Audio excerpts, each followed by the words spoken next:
Bamboo Cup na bibisitahin. Pupuntahin din niya yung mga public places tulad ng supermarkets, mga malls. Yan, pupuntahan lahat ni Bamboo Cup yan. Basta yung mga places of convergence, yan po yung pupuntahan ni Bamboo Cup upang magbigay siya ng mga tips at strategies, techniques upang maiwasan natin ang kriminalidad.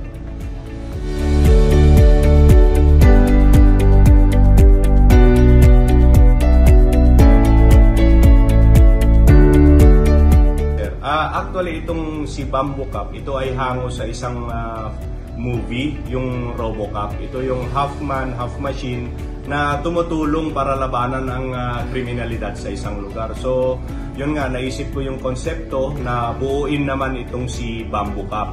So, kung bakit bamboo, kita natin yung kawayan, yung English term niya ay bamboo. So, doon po ipinanganak si Bamboo Cup. So, itong si Bamboo Cup ay gagamitin natin upang hikayatin ang loob ng ating mga mamamayan, lalong-lalo ng kabataan, upang magbigay siya ng mga safety tips, strategies para sa kaligtasan at seguridad.